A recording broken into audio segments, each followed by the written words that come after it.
Okay. Had last week's coup attempt in Benin Republic been successful, it would have been the 9th coup attempt and taking over to take hold on the region in the last 5 years alone. Just a few days after the military took over in Guinea-Bissau, even when a presidential election vote count was still on the way, it becomes worrisome for leaders of the West African grouping ECOWAS, who concluded that the last Sunday's attempt to overthrow Benin President Patrice Talon was one destabilizing step too far. This, among others, many believe is a threat to democracy, and political observers and key players are also asking the question, what could be done to strengthen democracy in West African region and also avoid attempted coup and the military taking over? And this is our discussion this morning. We already have a guest in the studio in the person of Andrew Bello. Is a legal practitioner. Good morning, viewers at home. It's a pleasure joining you this morning. Welcome so much. He's always coming whenever we call upon him, especially on issues, on topical issues like this. And we're also expecting our second guest is the majority leader in the Edo State. Minority leader, I beg your pardon, minority leader in the Edo State. He was the majority leader in the last... Before the so, yes, but now he's the minority leader in the Edo State House of Assembly, Honorable Charity. He will soon join us in the course of our discussion. So you're welcome. Compliments of the season. Thank you very much. The season is blooming everywhere. We can see it and we can feel it. We can feel it. You feel it. You also feel it in NTA too. Of course, from the entrance you can tell something is happening. Welcome. Yes. You were here when I gave my opening remark on what we are discussing this morning.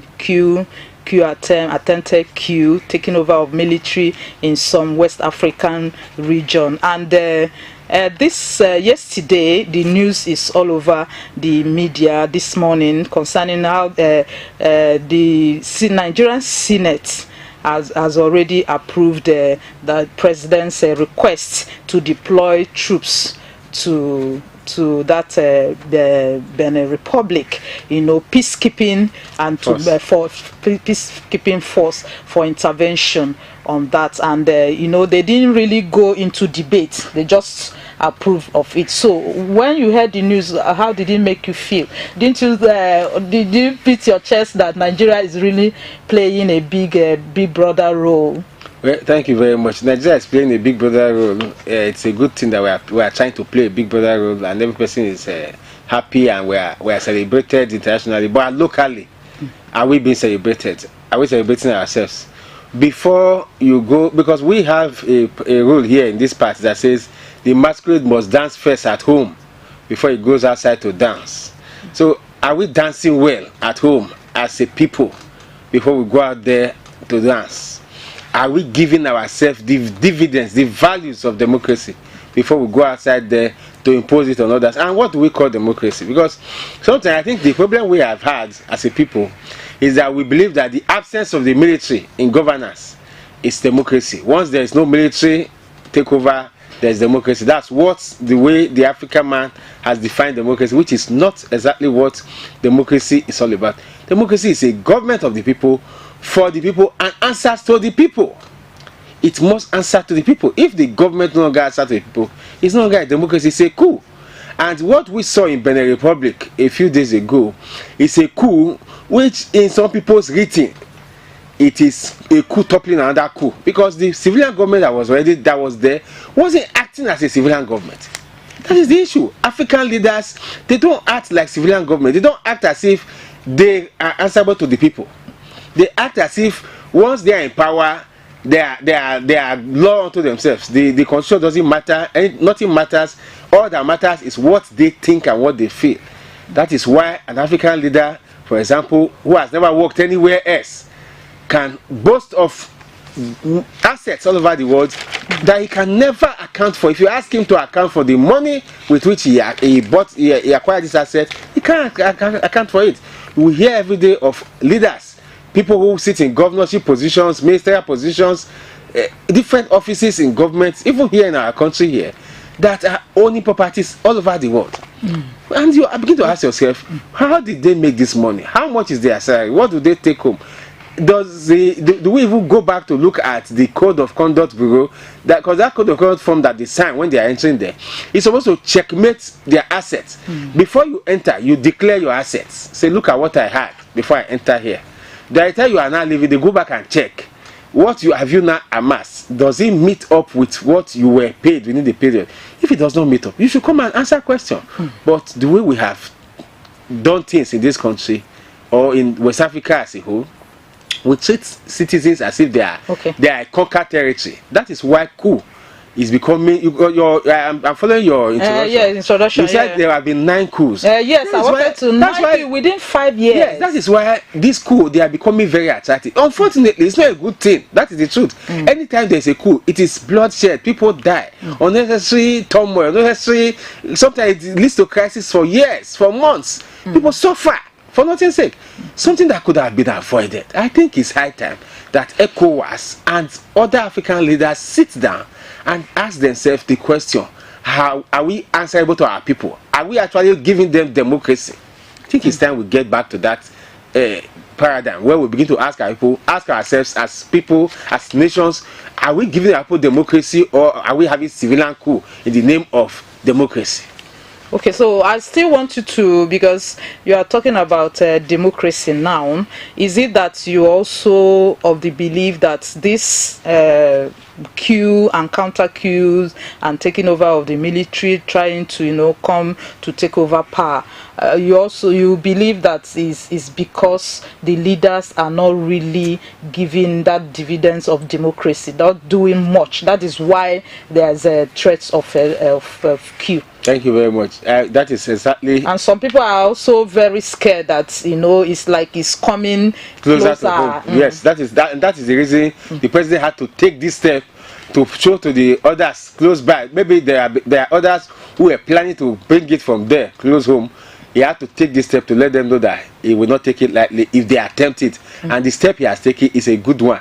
With the action the president took in Benin, anybody who is planning it here in Nigeria, I'm sure the person will have a rethink. If anybody was thinking of it at all, I'm sure that person would withdraw immediately, because the president has shown that he is not ready to tolerate any even the thought of it. He will not tolerate it. So it's a good thing the president has acted. But having acted, when you beat a child, you now go back home and look at what can we do to correct the error that led to the child acting that way. We have taken the right step. The military force has been used, yes. But let us now come back home and look at how do we ensure that it does not happen. And I'll give you an example. Someone was talking to me, a young man, he's about 30 something, should be 31, 32. Said when he was, no, he said it should be more than 31. Now, when his younger sister was born, that younger sister is married now, has children. When the younger sister was born, he followed the younger sister to the health center, close to their house at Enyade, close to their house at Enyade. Followed the mother there. In the night, around 2 a.m., they came out from their house, went to the hospital. The hospital was functioning, the health center was functioning. They were received, the mother gave birth, everything went safely. Can we still do that today? That was in the military days. So those are the things we were talking about. Let the facilities that government is supposed to provide people, let it be provided, let it answer for the people. Can the people still travel in the night today? Can we still go? Those days, I have said this before, I have traveled from Lagos to Benin. 6 p.m. we left Lagos. I got to my place in Benin here, 12 midnight. The road was smooth, it was safe. Can we still do that today? Can you even travel on any road that you are not used to, even in the daytime? You may fall into a gully. You will be surprised that even in the daytime, you are driving on the road, and the road has even parted way, it has given way. You don't have there's a big ditch, a big gully there, and nobody is bothered. So the government is not answering as it ought to answer. Okay. That is what is leading to all this coup. Yes, it is high time the government begin to look at how do we give the people value. the essence of having a government, the whole purpose of government is the welfare and security of the people. That is the whole purpose of government. Government does not exist so that those who call themselves government, because I don't know if there's any person called government, but there are some people who call themselves government. Those people, the government is the government people. is people supposed to be the institution, Mm. but some people now see themselves as the government, not the institution.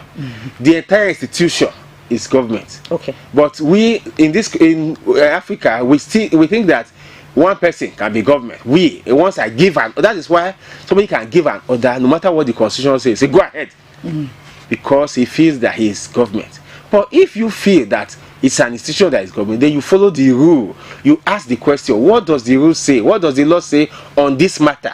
Before you take action, so that when you take action, you are answerable to the people. That is what makes democracy. That's what makes rule of law. And rule of law is a very vital part of democracy. Okay, rule of law is a very vital part and or component of democracy. So this morning we're discussing the coup in Benin Republic and how the government of Nigeria has immediately deployed troops to go to that place and for peacekeeping, and many people are commending the president for that quick intervention. And if you want to join us in this discussion this morning, or you have any opinion or advice, you can call the number 081 090 42594. 081 090 42594. You can also send message on WhatsApp on the same number. So in addition to what I said before, now we are dealing with our own crisis at all, because we are talking about military. Nigerians were actually shocked when they saw the force with which Nigerian army intervened in Benin. It was beautiful to watch that we have this kind of force, and it was actually useful. We were successful. It was a good thing that we were successful. But the question now comes to, why have we not been successful in dealing with the ragtag militia everywhere in Nigeria? Okay, don't you think because you might think towards the area of Benin Republic being a bordering, has a border with Nigeria, and if anything should happen to that region, that country, it will directly affect Nigeria also. There will be, because Nigeria is already battling with insecurity, trying to solve their internal problem, and this borders now being open to insecurity, or if there's any takeover from the military, that there will be an added adding salt to an injury, as Nigeria has a border with them. Don't you think towards that direction? Exactly what the president said yesterday when he sent his letter to the Senate for approval, and the Senate has approved, like you said. Okay. When he sent the letter, his reasons was that he acted because there was a crisis in our backyard here, that if that crisis is allowed to snowball, it will definitely have a spillover effect in Nigeria, which every person agrees. Nigeria and Benin, we live together as brother and sister. That's how we live. Our people cross over there every day. They cross over here every day. There will be anything that happens there will definitely have a spillover effect here in Nigeria. We agree. Now, the question every person has been asking, which this government is here to answer to us, which again leads to the question of, are we really enjoying dividend of democracy, is the issue of security here in Nigeria. You will hear that, there is a bandit assault, terrorist assault in this locality or in this road. You will see a convoy of policemen or a convoy of military men escorting somebody. We have seen it once or twice. The most common example that every person must have seen is the case where a very dark man, VDM, accosted some kidnappers along the way. There was a military convoy bringing somebody. They were coming. They had 2 vehicles. They had men. That convoy, for heaven's sake, the number one priority of any military man, he swore oath to Nigeria, not to that person they were escorting. Agreed that his mission, the mission of the military man, was to take that man safely to where he was going. I would think, I don't know, but I would think that in the best thing to have done in such a situation would be for one of those vehicles to go back with that person they are escorting, maybe with 1 or 2 military men. Let others go into the bush. After after the kidnap, after all, the kidnap just took place. It just happened about for a few minutes before the military men drove into the fray. It would have been something easy if the military men had run after them, called for backup. I'm sure they would have gotten those kidnappers arrested that day and bring back our people. That it will be a win, a bigger win for the nation than for you to continue escorting the person you are escorting. They carried on and escorted that person. One man, I don't know what. But I think I watched that on new media. I think they stopped. They tried to do some interventions. No. What happened was that first, when everybody stopped to wait for the kidnappers to finish and leave the way. They also stopped. When VDM was now pushing through, say we will get there, anything that will happen, let it happen. He now ran into the military men. He now saw the military men going towards them. So he thought that, I now have force and we can go together. Only for him to be surprised that as soon as they got to the spot, the military men saw what has happened. Instead of stopping and pursuing the kidnappers, they stopped. Of course, they stopped. They checked the scene and I don't know, maybe they made calls and continue their journey. Maybe they went to do some, when security is about is local and is intelligence. Maybe they went home to do due diligence concerning intelligence. Their due diligence, the people come back. You see, sometimes when you try one thing over time, it doesn't work. You change pattern.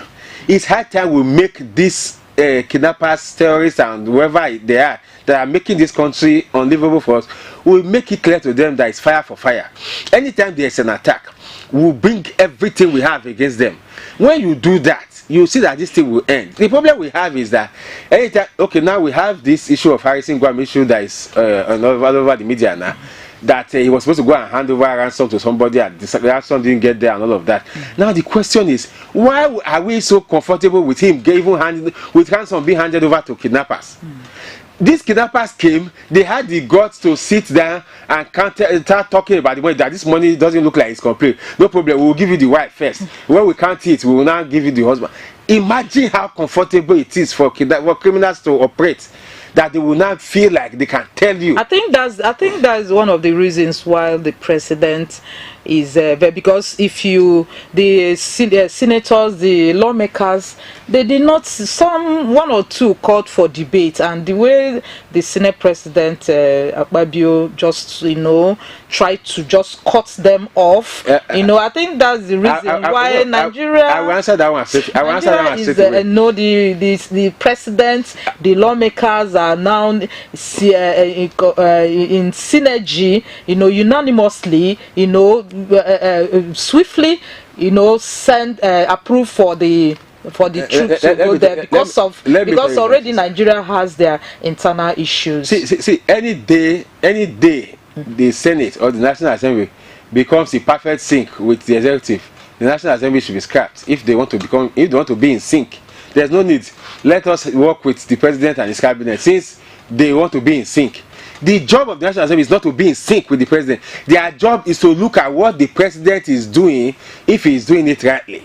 Because the situation where anytime the president writes a letter to the Senate, the Senate president will say no debate, let's just vote. For you personally, do you have wanted a debate for this yes, all important yes, I will tell you why there's a need for a debate. A debate may lead to the same decision, yes. The same decision of confirmation, yes. But people would have now gotten the facts. When you debate issue, the facts come out. There are issues that people will now learn from there, and even we at home locally we will learn from there. I'll tell you something else. A few days before yesterday's confirmation, Senator Adams Oshomole moved a motion on the floor of the Senate that military monies budgeted for the military in this country, those monies end up in the name in buying of yachts. Like the Nigerian Navy bought yachts. They call. I don't know where you ever seen Navy in the world buying yachts. Then they said the military top brass, they use it to build military schools in their localities. That such should not be in it at the time of military crisis. Meanwhile, our soldiers are crying that they don't have sufficient weaponry, they don't have sufficient armory. And Senator Adams Oshomole gave this background and now went ahead to move a motion that the Senate Committee on Military Affairs, all the different forces, they should be mandated to investigate and to ensure that monies that are marked for military operations should be used for actual military operation. It should be given to the men on site to take care of their welfare. Then they should be properly kitted with the latest gadgets, latest weapons, latest, so that when you are going to a battle, you have the latest weapon in your hand. You are happy. But when you are going to a battle, you are looking at what you have. If there is any gunfight, you will not survive. It even demoralizes you if you are going there. So he moved this motion. Senator Adams Oshiomhole moved this motion. The Senate president was very happy, and he put the motion to a vote. You know what happened? The senators voted nay. The Senate president was saying, it's like you didn't hear the motion, or maybe he didn't put it in the right perspective. You didn't understand. He now took his time a second time to explain the motion. Say, this is the motion Senator Adams Oshiomhole moved. Please, can we vote again? They voted, secretary, and still voted nay. The Senate president was shocked. Eventually, after sitting for a while, he didn't know what to say. He eventually wrote that they voted nay, which is true. They voted nay. That is to tell you the people we have in our Senate. We are having a security crisis. Somebody is saying our military is not properly equipped. We want to equip them with the latest guy. So, but money is voted for that purpose. We should ensure that it actually goes to that purpose. Let's move that motion. And a group of people who we call the Senate, they are the next to the president. After the president, the Senate is the next person. Is it that they decided that it was not a good motion to accept? That was right. Maybe they are looking at, some people will begin to argue. Every person is looking at his personal interest. As we speak, each time they are building something in their community, you now stop it. Maybe they are building a military school in that area, and you now say, oh, if you stop the chief of defense or chief of army staff or whoever it is that is building that school, their state will suffer, their region will suffer. So they want it to happen. So because of that one, you reject a very good proposal. This motion was one of the best promotions I have seen in recent time, but it was shown out because people have different agenda. We see the problem with politicians. Everything the politicians do is agenda. If I don't like you, maybe me and you will have a quarrel. I can bring it into a good motion that you have brought in. Very good motion that you have brought in. I can say no just because I don't agree with anything you have done. Issue. So it's high time democracy actually answers to its name in this country, so that we can enjoy. Is this cool we're talking about? Some people, Barrister Bello, some people will now begin to be excited looking at that there's no democracy or is not being practiced the way it ought to be, and they are looking at some people will now begin to compare and prefer that the military will come and take over power, but you still look at some school of thought will also say that the worst civilian government is better than the best military. So what do you think about that? The truth is, it's sad that civilian governments, especially in Africa, they don't know what they enjoy. Being in government alone is sufficient enjoyment in itself. We shouldn't allow the people to begin to be pushed to the extent that people will now begin to call for military. It's not a good thing. Military government is not a good thing. Let's therefore accept that one. Okay. So we should not allow it to get to that extent. There's a way you will treat your wife at home. She will say it's better for me to go and live alone. That is the extent sometimes our leaders push the people to. They push people to the extent that people don't have a choice. Okay, what are those? Because so that people will actually know that democracy in Nigeria, after all, America have they gotten it right? Okay. Other countries have they gotten? So Nigeria is just nobody has got in the world has gotten it right. Yeah, so it's still there's a level of comparison. All of us sitting in this studio, I'm sure if they put a ship, not a plane, no, a plane is even better. A ship with all the risk available. If they put a ship at the dock right now, maybe in Lagos, and say, if you want to go to America free of charge, come and enter and go. I'm sure the studio will be empty. Every person will run away and go and enter that ship. Even with some who don't even go home to go and tell their family. Because we are escaping. What are you? That is why African leaders need to sit down and ask themselves, anyway, why are we escaping? You've not done the survey to actually know whether go to the embassy. I've gone to the embassy, my sister. Let me tell you something. I've been to the embassy. When I saw what our people are going through, just to get visa, I felt like crying. What I put, I faced it just to get visa. They will pay. It's not like it's free. They pay heavily. Maybe because just to get it. Then when you now get to the place, when you now get to the place where they are going to interview you, you see very beautiful people and well-gauged people. They stand outside. There's no seat for them. There's no covering. There's no shade. They stand outside the gate, waiting for their number to be called so that they can now go inside for interview. All because, and when you go inside there, you see the crowd. All because we want to escape. Why are we escaping? That is why, if we had leaders that think well, because the truth is, if you push water, water must find its level. It's normal. There's no time you have water here inside a bowl and you say, oh, this water will just dry itself inside that bowl. No, it must. If you push it, it will go somewhere else that is deep, find a deeper level. So if our leaders want to avoid coup, they should also, on their own, take it that it's high time we make certain things mandatory. Security, number one, should not be compromised at all. I have said it before. In my final year of secondary school, my parents sent me to my village so that I would learn my language. I spent a year in my house in the village. My house in the village then, the closest house to us was 500 meters on all sides. The closest house. If I scream, nobody will hear. The closest house to us on all sides was 500 meters. But I was very safe. In short, I was safest when there was nobody around. If there was a farmer farming around, I would feel this person can attack me. But once I look around that there's nobody, I on my TV and I am relaxed. But today, can I dare to send my own son to the same house in the village to go and spend even 1 month? Even now that they have houses houses all around, there are houses all around the place now.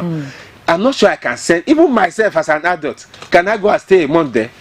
Because even the last time I went there with my dad before he died, when we were sleeping in the night, you will see him waking up in the night to go and check. Say there are these terrorists, these headsmen, they used to come around there. So you see him not sleeping in the night. He will be walking around to check security. That's to tell you how bad things have become. People can no longer sleep with their eyes closed because you can be sleeping and they will just come and carry the entire family. That one alone is sufficient reason why a civilian government should sit tight and say, no, I want to solve this problem. So when you now solve that problem, if that is the problem President Tinubu solves for us, I'm sure he can go home. By the time he's retired after 8 years, if he eventually gets 8 years, he can smile and say, yes, I did it. It was me who ended the insurgency in Nigeria. Somebody started it. Somebody will end it. We can't continue to pass the buck to say, it wasn't me. There's like that. That was how I met it. That is not what you were called to do there as a leader. You didn't go there to go and say, that is how I met it. You were sent there to go and make changes, bring the good days back. Our people want to be able to remember those things we enjoyed when we were small. I remember I have traveled, when I was small, I used to travel a lot on the road because the road was safe. I went to ride jam myself in Auchi. Nobody followed me.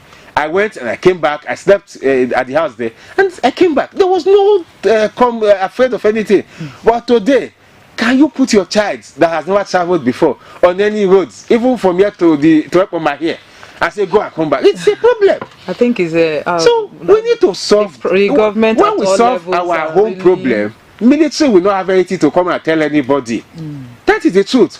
If you don't want B to come, you yourself that is in A, try to do things right. Let us respect people.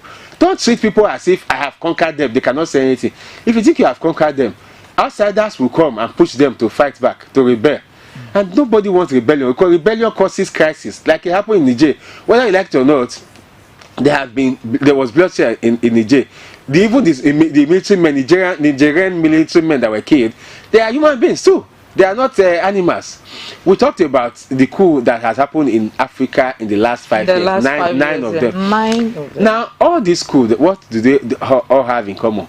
They feel oppressed. They are human beings, just like the man in France and England. That's the question I asked earlier. Are they coming to make things better? Military, because I'd wanted you to, give people one or two examples that military, you understand? Now, I'll tell you something. Because I don't think their work is not to... Yes, nobody in the world... rule, but to, based on insecurity, yes. Now, you see, nowhere in the world has military ever been the best government. I will say it clearly. They've never been the best government. But sometimes, don't forget not that being the best government in which aspect, so yes, that people will actually know, because some people don't even, some that were born after this, will yes. always want to let the military come, let them come, We've seen them when they are here. You can't challenge certain things, certain actions. The way we challenge actions, at least now we can sit in this studio and challenge the actions of President Bola Tinubu. We can challenge the Governor Bewolo here. You can't do that in the military era. If you do it, so before you freedom, of course, freedom of expression is not there now. Before you will finish talking while we are still here, I'm sure this studio they would have been military men downstairs. So that if that one alone is sufficient reason why people should be afraid of military government, because if you talk the wrong way, it's enough reason for you to just be forgotten. Not even because they don't even have to go to court, unlike this civilian regime where you have to go to court. Even though we still have abuse of that process, there are still some people who are locked up without going to court. But in the civilian regime, it's mandatory that they are supposed to go to court. In the military regime, it's not so. They can just come, pick you. They will never explain to you why they picked you. They don't even have to explain to anybody, and they just lock you up until you are lucky one person remember. If you are lucky that somebody remembers you. So all that freedom that we are enjoying today is what we can lose in a military regime. That is why we should avoid military at all costs, because Nigerians will not survive military, because every day we talk anyhow on social media. The way we talk anyhow on social media, if you do that in a military regime, you will not have the next day. Your phone and your mouth, you will not have it the next day. So a lot of things we enjoy in a democracy. But that democracy should be cherished by all. It shouldn't be only the people, the civilians, only the people outside government that should cherish democracy. Those in government who benefit more should cherish their democracy. They should show that they love democracy. And the only way to show that they love democracy is to answer to the people. The people cannot be crying and you are just moving on as if nothing is happening. How can you be a president or a governor in a place, people are kidnapped daily? You bring back, sometimes you are lucky, you bring back the people who have been kidnapped, and you are telling us that we went to meet them and discuss with them and they just gave them to us. You and I know that that is not what happened now, because somebody who took out arms, went to school, killed the vice principal and kidnapped a bunch of students, scores of them, took them away in several vehicles. You now say you just told them, I don't like your face, give me the girls back, and they just gave you. It's not done anywhere. You are not talking to fools. You didn't believe in negotiations. There was no negotiation. They went to pay them. Just leave all that thing. Let us not deceive ourselves. We should stop deceiving ourselves. When some people may believe that why is Africa or West African region talking about insecurity, coup, that is obsolete, that when other Western world are trying to, improve on their technology, bringing to bear like AI, and Africa is still talking about insecurity. So what's your take on that? If you refuse to give your children Gary, a time will come they will begin to see sand as Gary. It's normal. Somebody told me that when there was a time he was serving in Zamfara State, he saw human being eating corn, that shaft, the peelings from the corn. Somebody went and took it as he bought corn, and he was eating the corn and threw away the shaft. That shaft that was thrown away, somebody was chewing it heavily just to fill the stomach. That is what he saw. So the point is, if you refuse to give the people what they know that they can get, the necessity is that necessity will push them to something else, and the only option they will have, or they will think they can use to get you out of there, is the coup. That is why you see sometimes people ask for military. It is not because any person loves military. Nobody loves it. Nobody loves to eat shaft. But when there is nothing to eat, they will eat what they feel is available, and that is where African leaders, I saw one, I think it's Brussels, which I'm trying to get the country, Belgium now. Okay. Where a leader treats his board like as if it's a board meeting. You talk to them as if you are talking to you must convince them. You tell them what the government has done, how the people, how much you have brought in since you came in as a government, how much people have gotten, what they have lost, and all of that. It's like a company. You are talking to your board, your cabinet, as if you are talking to your company. You must convince the people. The way we treat the same thing for UK. You watch UK Parliament. Each time they are debating, you have to convince the Parliament why you must remain there as Prime Minister. You can't just sit there like a god and say, oh, I'm already here, nothing will happen. The way we act in this country, where we just act as if once you take power, nothing can ever remove you from that power. It's not so. We must remember that military option is always there, and because that military option is there, you don't want it to happen. Then as a leader, your job is to make other favorable things happen. When people are happy, they don't have time for military. You think anybody is happy to see Yahoo boys moving around freely around the place? Because right now, more than 50% of the families that are feeding in this present dispensation, those who are not in government, they are feeding from Yahoo, which is a crime in itself. That is why you can no longer get any young man to work. If you are looking for, if you have any vehicle fault, house fault, you are looking for someone to fix it, it's old men you will see. You won't see young boys. These are the young boys who are supposed to be there to take over from those old men, but they are not available. It is the old men that fixed vehicle 10, 20 years ago that are still there. What will happen when those ones pass on? The other day, sorry, I went to market too. I was looking for agidi. Yes. I don't know what they call it here. Eko. Yes. I was so surprised, big market like this. Yes. I didn't find Eko. So they were now telling me that one old woman that was doing Eko, she's very old now. That the daughter that was helping her is now married. Okay. So for that, nothing like Eko again. So I began to wonder: is it that what are we going to do? That is what we have allowed, and so all these things we are allowing. That some people are asking when other countries are talking about mechanized farming or trying to improve on their technology, bringing AI even in farming and in whatever. Nigeria and the other African countries, especially in West Africa, are talking about. We can't even talk about AI in Africa right now because we've not even gotten the basics right. You need to forget the basics, the local basic technology right first before you talk of AI. The youths that are supposed to get into AI, they are doing Yahoo. They are very intelligent. I give them that. If you see them, they are very intelligent when it comes to the computer use. So when they mix that artificial intelligence, it will now be something else. Of course, they know how to mix it. You will see somebody, they will do AI image of yourself. They will be reporting news with your face and your name with and your voice. You will be surprised, and you were never there. So we have the youths that can do this. How do we now harness that youth and make them useful? We have not taken that initiative. We are still at the basics where we play with nepotism and corruption, and because of that one, all our youths who are supposed to be actively engaged in gainful employment, they have taken to Yahoo. And each time we allow that, whenever we allow that, we are creating a problem for every other person. Because when these Yahoo boys don't make money from where they are expected to make it, they take to arms, they carry weapons. Last week, some people went to break into one of my clients' house to remove wirings and all those things that were there. The house is uncompleted.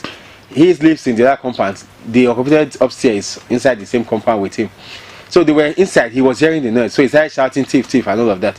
When people came and surrounded them, they saw the wires, every ceilings have been broken, POP have been broken, all of that.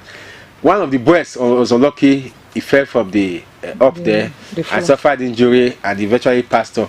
When they checked the boy was not a northerner. We used to, because everything we say is if they had succeeded, we say Hausa came, Fulani came, northerners came.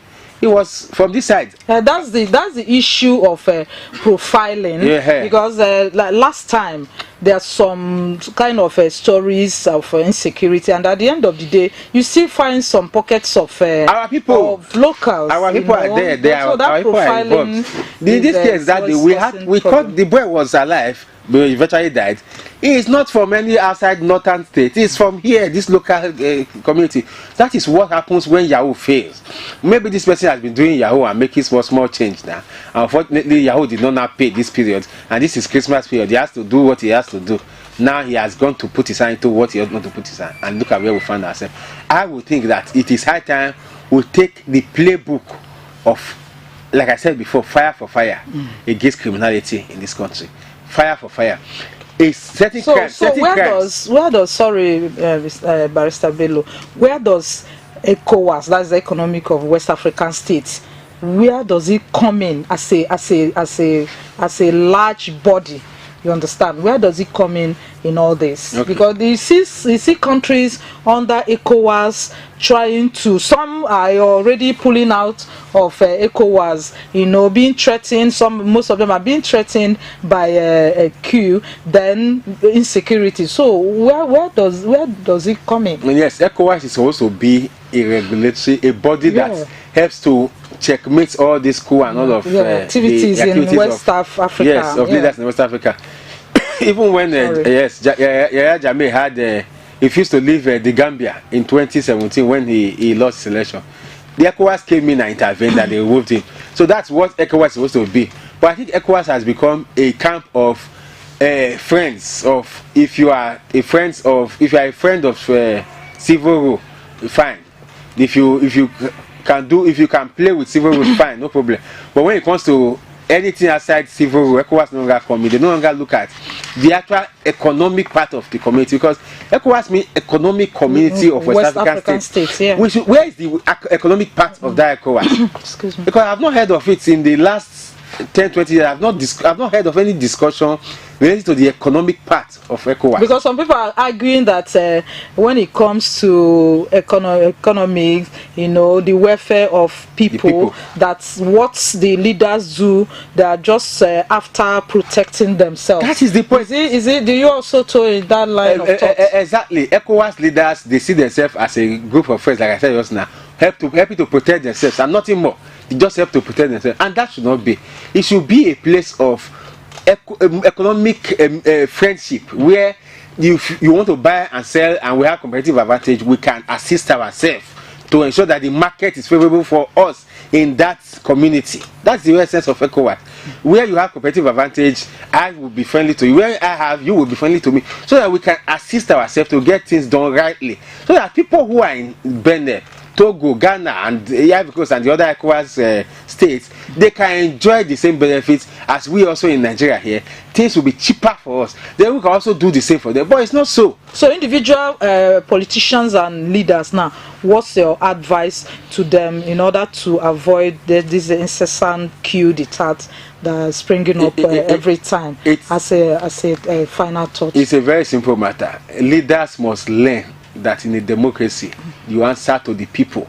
You owe the people governance. You owe them. It's a debt that you owe to them.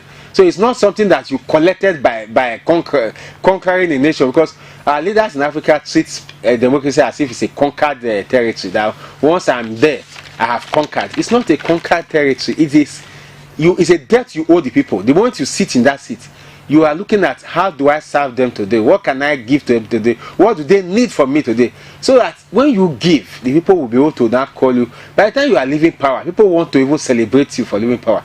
Not just your friends at the top, because our problem is we usually have friends at the top that celebrate us and we assume that we have done rightly. ECOWAS as a group of leadership must answer to its people. That is my final word. Okay. Thank you for coming this morning. We really appreciate your beautiful insights, and we look forward to your time next time when you oblige us. Thank you very much, Barrister Bello there.